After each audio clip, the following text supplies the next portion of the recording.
राजस्थान में कांग्रेस सरकार के 4 साल पूरे होने और विधानसभा चुनाव के करीब 1 साल पहले सीएम अशोक गहलोत ने बड़ी घोषणा की है। सीएम गहलोत ने आगामी 1 अप्रैल से गरीब परिवारों को 500 रुपए में गैस सिलेंडर देने की घोषणा की है। गहलोत ने घोषणा सोमवार को भारत जोड़ो यात्रा के तहत अलवर जिले के मालाखेड़ा में आयोजित जनसभा में दी। भारत जोड़ो यात्रा के दौरान सीएम अशोक गहलोत ने बड़ा चुनावी दांव खेलते हुए जिस मंच से घोषणा की, उस पर राहुल गांधी और कांग्रेस अध्यक्ष मल्लिकार्जुन खड़गे भी मौजूद थे। राहुल गांधी ने भारत जोड़ो यात्रा के 100 दिन पूरे होने पर अलवर में एक रैली को संबोधित किया। इस दौरान उन्होंने बीजेपी के नेताओं पर नफरत फैलाने का आरोप लगाया। राहुल गांधी ने अलवर में कहा कि मैं उन लोगों से नफरत नहीं करता, मेरी लड़ाई विचारधारा के खिलाफ है। राहुल ने सभी बीजेपी कार्यकर्ताओं को जवाब दिया कि मैं नफरत के बाजार में मोह की दुकान खोल रहा हूँ। आपका बाजार द्वेष का, मेरी दुकान प्रेम की। महात्मा गांधी और कई अन्य लोगों ने नफरत के खिलाफ लड़ाई लड़ी, मैं उन्हें भी प्यार फैलाने के लिए आमंत्रित करता हूँ। अलवर की जनसभा में राहुल गांधी के साथ साथ कांग्रेस अध्यक्ष मल्लिकार्जुन खड़गे ने भी बीजेपी सरकार को निशाने पर लिया। बीजेपी पर हमला करते हुए खड़गे ने कहा कि आजादी की लड़ाई में कांग्रेस के कई नेताओं ने अपनी जान दी, लेकिन बीजेपी वालों के घर से आजादी की लड़ाई में एक कुत्ता भी नहीं मरा। उन्होंने इंदिरा गांधी और राजीव गांधी का जिक्र करते हुए कहा कि हमारी पार्टी के नेताओं ने देश के लिए अपनी जान दी, आपने क्या किया। उन्होंने कहा कि सरहद पर हमारे 20 जवान शहीद हो गए और 18 बार मोदी जी और शी जिनपिंग की मुलाकात हुई। इस मुद्दे पर सरकार सदन में चर्चा के लिए तैयार क्यों नहीं है। कांग्रेस अध्यक्ष मल्लिकार्जुन खड़गे ने राजस्थान के अलवर में जनसभा को संबोधित करते हुए 2024 के लोकसभा चुनाव में कांग्रेस की जीत का दावा किया। खड़गे ने कहा कि राहुल गांधी की भारत जोड़ो यात्रा को जो समर्थन मिल रहा है, इससे लगता है कि कांग्रेस पार्टी 2024 में जरूर जीतेगी। उन्होंने कहा कि इस यात्रा में युवा, किसान, मजदूर, छोटे व्यापारी सब जुड़ रहे हैं। खड़गे ने कहा कि राहुल गांधी सारे जमाने को साथ लेकर चलने वाले हैं। राहुल गांधी के बोलने पर बीजेपी वालों को मिर्ची लगती है। राजस्थान में 2023 के आगामी विधानसभा चुनाव से पहले राज्य में चल रहे सियासी संकट के समाधान के लिए कांग्रेस सांसद राहुल गांधी ने रविवार को अलवर के सर्किट हाउस में मुख्यमंत्री अशोक गहलोत, कांग्रेस के राष्ट्रीय महासचिव के.सी. वेणुगोपाल, राजस्थान के पूर्व उप मुख्यमंत्री सचिन पायलट समेत कैबिनेट के आला मंत्रियों के साथ बंद कमरे में बैठक की। करीब 1.5 घंटे चली इस बैठक के बाद राहुल गांधी ने बाहर निकलकर मीडिया से कहा कि जल्द ही गुड न्यूज मिलेगी। अब कयास लगाए जा रहे हैं कि राजस्थान की राजनीति में जल्द ही कोई बड़ा बदलाव हो सकता है। चीन के साथ चल रहे सीमा विवाद के बीच एक बार फिर सियासत गर्मा गई है। अब विदेश मंत्री एस जयशंकर ने राहुल गांधी के पिटाई वाले बयान पर प्रतिक्रिया देते हुए कहा कि सेना इस तरह की भाषा की हकदार नहीं है। कांग्रेस नेता लगातार अपने बयानों से सेना का उत्साह कम कर रहे हैं। उन्होंने ये भी कहा कि हमारे जवान 13,000 फीट की ऊंचाई पर भी देश की रक्षा में दिन रात जुटे हुए हैं। उनके लिए पिटाई जैसी भाषा का इस्तेमाल शर्मनाक है। बता दें कि राहुल गांधी ने कहा था कि चीन ने भारत की 2000 स्क्वायर किलोमीटर जमीन पर कब्जा कर लिया है, वो हमारे जवानों को पीट रहे हैं, लेकिन सरकार सोई हुई है। बीजेपी के संसदीय दल की आज बैठक होने जा रही है। ये बैठक सुबह 9:30 बजे होगी। इसमें प्रधानमंत्री नरेंद्र मोदी, गृह मंत्री अमित शाह, रक्षा मंत्री राजनाथ सिंह और बीजेपी के राष्ट्रीय अध्यक्ष जेपी नड्डा समेत कई वरिष्ठ नेता मौजूद रहेंगे। माना जा रहा है कि संसदीय दल की बैठक में 2024 के लोकसभा चुनाव और आगामी विधानसभा चुनावों को लेकर चर्चा हो सकती है। बता दें कि कर्नाटक, तेलंगाना, मध्य प्रदेश, छत्तीसगढ़, राजस्थान और त्रिपुरा समेत 10 राज्यों में अगले साल विधानसभा चुनाव होने वाले हैं। बीजेपी ने कठिन माने जाने वाले लोकसभा सीटों की संख्या को बढ़ा दिया है। इसके लिए 21 और 22 दिसंबर को पटना में और 28 और 29 दिसंबर को तेलंगाना में रणनीतिक बैठक होगी। पहले कठिन लोकसभा सीटों की संख्या 144 थी, अब इसमें 16 सीटों को और जोड़ दिया गया है। इसमें करीब 1 दर्जन सीट बिहार की हैं, 2 सीट यूपी की हैं, 2 सीट तेलंगाना की हैं। इन सीटों पर काम कर रहे विस्तारकों के लिए प्रशिक्षण और रणनीति शिविर का आयोजन किया गया है। बीजेपी अध्यक्ष जेपी नड्डा भी इस बैठक में वीडियो कॉन्फ्रेंसिंग के माध्यम से जुड़ेंगे और संबोधन करेंगे। गुजरात में ऐतिहासिक जीत के बाद बीजेपी के प्रदेश अध्यक्ष सी.आर. पाटिल ने आज एक डिनर पार्टी का आयोजन किया है। दिल्ली के जिमखाना क्लब में होने वाली पाटिल की पार्टी में पीएम मोदी भी शिरकत करेंगे। प्रधानमंत्री के अलावा इस डिनर में तमाम बड़ी हस्तियां मौजूद रहेंगी। पाटिल ने खुद फोन कर तमाम प्रमुख अतिथियों को आमंत्रित किया है। इसमें एनडीए के सहयोगी दलों के सांसद भी मौजूद रहेंगे। गौरतलब है कि सी.आर. पाटिल का बतौर अध्यक्ष अगले साल कार्यकाल पूरा हो रहा है। चर्चा ये भी है कि उन्हें पार्टी में और बड़ी भूमिका मिल सकती है। गुजरात विधानसभा में 2 दिनों के लिए सत्र बुलाया गया है। सत्र के पहले दिन सोमवार को राजधानी गांधीनगर में 182 विधायकों को शपथ दिलाई गई, जबकि सत्र के दूसरे दिन यानी आज विधानसभा अध्यक्ष और उप विधानसभा अध्यक्ष के पद के लिए चुनाव होगा। विधानसभा सचिवालय द्वारा जारी एक आधिकारिक अधिसूचना के मुताबिक अध्यक्ष और उपाध्यक्ष पदों के लिए आज चुनाव होगा। बता दें कि विधानसभा चुनाव के नतीजे घोषित होने के 4 दिन बाद 12 दिसंबर को भूपेंद्र पटेल ने 16 मंत्रियों के साथ 18वें मुख्यमंत्री के रूप में शपथ ली थी। गूगल के सीईओ सुंदर पिचाई ने सोमवार को पीएम नरेंद्र मोदी से मुलाकात की। पिचाई ने पीएम मोदी के साथ अपने इस मुलाकात की जानकारी ट्वीट करते हुए दी। पिचाई ने पीएम मोदी के साथ फोटो साझा करते हुए लिखा कि आज की शानदार मुलाकात के लिए धन्यवाद पीएम नरेंद्र मोदी। आपके नेतृत्व में तकनीकी परिवर्तन की तेज रफ्तार को देखकर प्रेरणा मिलती है। बता दें कि गूगल सीईओ भारत में गूगल के सबसे बड़े इवेंट गूगल फॉर इंडिया के 8वें एडिशन में शामिल होने के लिए भारत आए हैं। उत्तर प्रदेश के मुख्यमंत्री योगी आदित्यनाथ ने सोमवार को गोरखपुर में नाइट शेल्टर का निरीक्षण किया और वहां रह रहे लोगों को कंबल और भोजन के पैकेट बांटे। वहीं अधिकारियों को जरूरी सुविधाएं मुहैया कराने के निर्देश दिए। उन्होंने कहा कि जिला प्रशासन और नगर निकाय को निर्देश दिए गए हैं कि रैन बसेरों को व्यवस्थित रूप से संचालित किया जाए। हर जरूरतमंद को रैन बसेरों में पहुंचाने की व्यवस्था हो, ग्रामीण क्षेत्रों या शहरी क्षेत्र। सीएम योगी ने हर जरूरतमंद को कंबल देने का आदेश दिया है। उत्तर प्रदेश में सोमवार को बड़े पैमाने पर प्रशासनिक फेरबदल हुआ। योगी सरकार ने 23 आईपीएस अफसरों के तबादले कर दिए। इनमें कई जिलों के एसपी रैंक के कप्तानों और पुलिस अधिकारियों के नाम शामिल हैं। जिन जिलों में पुलिस अधिकारी बदले गए हैं उनमें कानपुर, मेरठ, आगरा, बरेली, बाराबंकी और वाराणसी के अधिकारियों के नाम शामिल हैं।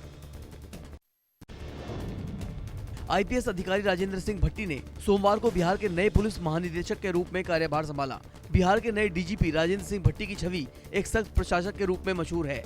भट्टी ने बिहार के कई बाहुबलियों को मात दी है। यही वजह है कि सूबे के अंदर बाहुबलियों की नींद उड़ गई है। आरएस भट्टी का पुराना रिकॉर्ड ऐसा है कि उनका नाम सुनकर भी बड़े बड़े अपराधी थर-थर कांपते हैं।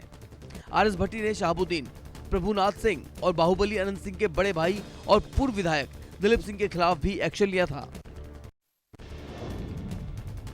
बिहार के छपरा में जहरीली शराब पीने से अब तक 70 से ज्यादा लोगों की जान जा चुकी है। इस मामले में एसआईटी ने एक्शन लेते हुए 9 लोगों को गिरफ्तार कर लिया है। वहीं 17 लोगों से पूछताछ की जा रही है। वहीं बिहार के अलग अलग इलाकों में छापेमारी भी की जा रही है। पुलिस ड्रोन की मदद से शराब की अवैध भट्टियों को पता लगाने में जुटी है और इन्हें ढूंढ कर नष्ट किया जा रहा है। बता दें कि जहरीली शराब से मौतों के बाद बिहार में सियासत गर्मा गई है और पुलिस प्रशासन भी पूरे एक्शन मोड पे है। आज संसद भवन में कृषि मंत्रालय की तरफ से सभी सांसदों के लिए मिलेट्स स्पेशल भोज का आयोजन किया जा रहा है। मौजूदा शीतकालीन सत्र के दौरान आज कृषि मंत्रालय ने लोकसभा और राज्यसभा के सभी दलों के सभी सांसदों को दोपहर के भोजन का न्योता दिया है। राष्ट्रपति द्रौपदी मुर्मू को भी आमंत्रित किया गया है। इसके अलावा करीब 800 से ज्यादा सांसद और केंद्र सरकार के मंत्री और नेता इस सामूहिक भोजन में शामिल होंगे। सांसदों को भोजन में ज्यादातर ज्वार, बाजरा और रागी से बने व्यंजन परोसे जाएंगे। गौरतलब है कि अगले साल 2023 में मिलेट्स वर्ष के रूप में इसे मनाया जाएगा। बिहार निकाय चुनाव के पहले चरण के मतदान के आज नतीजे आएंगे। इन नतीजों पर तमाम उम्मीदवारों के साथ साथ जनता और राजनीतिक दलों की भी नजर रहेगी। बता दें कि बिहार में निकाय चुनाव के पहले चरण के लिए 18 दिसंबर को मतदान हुआ था। पहले चरण में कुल 21,287 प्रत्याशियों की किस्मत ईवीएम में कैद हुई थी। पहले चरण में 59.62% मतदान हुआ। 37 जिलों की 156 नगर पालिकाओं में मतदान हुआ था। पहले चरण में औरंगाबाद, मुंगेर, बक्सर, कैमूर जिले समेत 68 नगर परिषदों और 88 नगर पंचायतों में मतदान हुआ था। सोमवार को हुई हिंसा की वजह से आज इलाहाबाद यूनिवर्सिटी बंद रहेगी। यूनिवर्सिटी की vice chancellor professor Sangeeta Srivastava ने इस बारे में आदेश जारी किया है। बता दें कि सोमवार को इलाहाबाद सेंट्रल यूनिवर्सिटी में छात्रों और पुलिस के बीच संघर्ष देखने को मिला। इस दौरान यूनिवर्सिटी के सिक्योरिटी गार्ड्स ने कई राउंड फायरिंग की। मारपीट में कई छात्रों को चोटें भी आई हैं। भारी हंगामे के बाद यूनिवर्सिटी कैंपस में पुलिस ने मोर्चा संभाल लिया है। छत्तीसगढ़ विधानसभा से पारित आरक्षण संशोधन विधेयक पर बढ़ते विवाद को लेकर राज्यपाल अनुसुईया उइके आज दिल्ली में पीएम मोदी और राष्ट्रपति मुर्मू से मुलाकात करेंगी। सुबह 11 बजे अनुसुईया राष्ट्रपति द्रौपदी मुर्मू से मुलाकात करेंगी। इसके बाद दिल्ली प्रवास के दौरान राज्यपाल पीएम मोदी से भी मुलाकात करेंगी। बता दें कि आरक्षण संशोधन विधेयक को लेकर राज्य सरकार और राज्य भवन में तकरार बढ़ती जा रही है।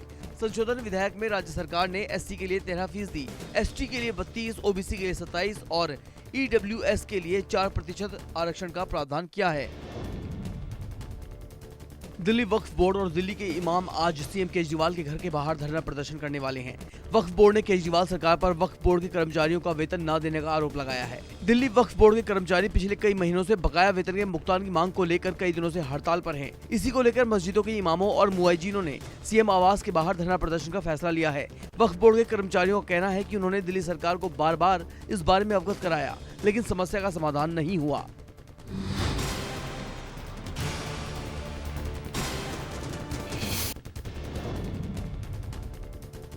सुकेश चंद्रशेखर के 200 करोड़ की मनी लॉन्ड्रिंग मामले में नाम जुड़ने के बाद से जैकलिन फर्नांडिस की मुश्किलें बढ़ गई हैं।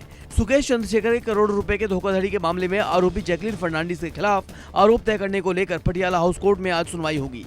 इससे पहले इस मामले में 12 दिसंबर को सुनवाई हुई थी। बता दें कि प्रवर्तन निदेशालय यानी ईडी ने अपनी चार्जशीट में एक्ट्रेस जैकलिन को आरोपी बनाया है और अब उसकी गिरफ्तारी की मांग उठ रही है। हिमाचल प्रदेश की राजधानी शिमला में फिलहाल बर्फबारी नहीं हो रही है, लेकिन स्केटिंग का मजा लेने के लिए लोगों को बर्फबारी का इंतजार नहीं करना होगा। दरअसल शिमला के लक्कड़ बाजार स्थित आइस स्केटिंग रिंक में आइस स्केटिंग शुरू हो गई है। रिंक में अच्छी खासी बर्फ जम चुकी है, जहां सुबह के समय स्केटिंग का लुत्फ लेने के लिए खासकर बच्चे पहुंच रहे हैं। वहीं सुबह 8 बजे से रिंक में स्केटिंग शुरू हो जाती है और 10 बजे तक 300 रुपए में अभी फिलहाल स्केटिंग करवाई जा रही है। झारखंड के दुमका में साहिबगंज हत्याकांड को लेकर लोगों ने मोमबत्ती जलाकर विरोध प्रदर्शन किया।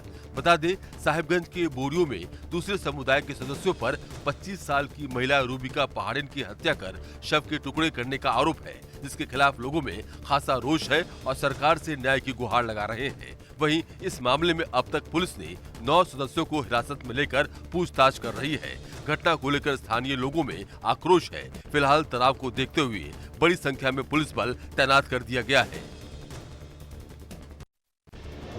दिल्ली से सटे गुरुग्राम में एक नाइट क्लब के संचालक के भाई संजीव और एक महिला की संदिग्ध मौत का मामला सामने आया है। वहीं 2 लोग बेहोशी की हालत में मिले, जिन्हें अस्पताल में भर्ती करवाया गया।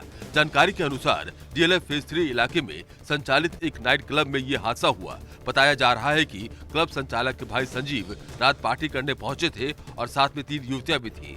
ठंड के चलते अंगीठी जलाई गई थी। पार्टी करने के बाद सभी सो गए थे। पुलिस को आशंका है कि कमरे में अंगीठी जलने से हुए धुएं से ये घटना हुई है। मुंबई के कल्याण पश्चिम के साई संजीवनी हॉस्पिटल में डॉक्टर और नर्सों के साथ जमकर मारपीट की घटना सामने आई है। दरअसल कल्याण की रहने वाली गंगा शिंदे नाम की एक महिला को इलाज के लिए भर्ती करवाया गया था, लेकिन इलाज के दौरान इस महिला की मौत हो गई। वहीं इस घटना के बाद मृतका के परिजनों ने जमकर बवाल काटा।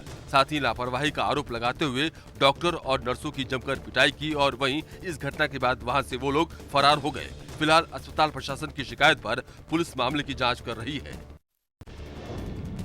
मुंबई के उल्लासनगर से अजीबोगरीब मामला सामने आया है, जहां शराब पीने के पैसे नहीं देने पर स्टेट एजेंट की दुकान पर आके गोले फेंके गए। दरअसल आरोपी मयूर और सोनू ने प्रेम से शराब पीने और गांव जाने के लिए 5000 रुपए मांगे, लेकिन प्रेम ने पैसे देने से इनकार कर दिया। इसके बाद इस घटना को अंजाम दिया गया। वहीं ये पूरी घटना इलाके में लगे सीसीटीवी में कैद हो गई। हालांकि पीड़ित की शिकायत पर पुलिस ने आरोपियों के खिलाफ मामला दर्ज कर लिया है। बिहार के पटना जंक्शन पर बम होने की सूचना से हड़कंप मच गया, जिसके बाद ट्रेन की प्रतीक्षा कर रहे यात्रियों में अफरा तफरी का माहौल हो गया। वही सूचना मिलते ही रेलवे के अधिकारी अलर्ट मोड पे आ गए और तुरंत पुलिस टीम तलाशी और जांच में जुट गई। हालांकि काफी देर के बाद ये सूचना झूठी अफवाह साबित हुई। पुलिस प्रशासन ने इसे अफवाह बताया है। बताया जा रहा है कि किसी अज्ञात व्यक्ति ने फोन पर बम मिलने की सूचना दी थी, लेकिन अभी तक अफवाह फैलाने वाले की जानकारी नहीं मिल पाई है, जिसकी तलाश में पुलिस जुटी है। डलहौजी वन मंडल के अंतर्गत आने वाले काकीरा क्षेत्र में सड़क किनारे एक तेंदुआ मरा हुआ पाया गया। वहीं स्थानीय लोगों ने इसकी सूचना वन विभाग को दी, जिसके बाद वन विभाग और पुलिस टीम मौके पर पहुंची और तेंदुए के शव को अपने कब्जे में ले लिया। हालांकि उसके बाद शव को नजदीकी पशुपालन विभाग के अस्पताल में पोस्टमार्टम के लिए भेजा गया, जहां इसकी पुष्टि हुई है कि किसी तेज वाहन से टक्कर लगने के बाद तेंदुए की मौत हुई है।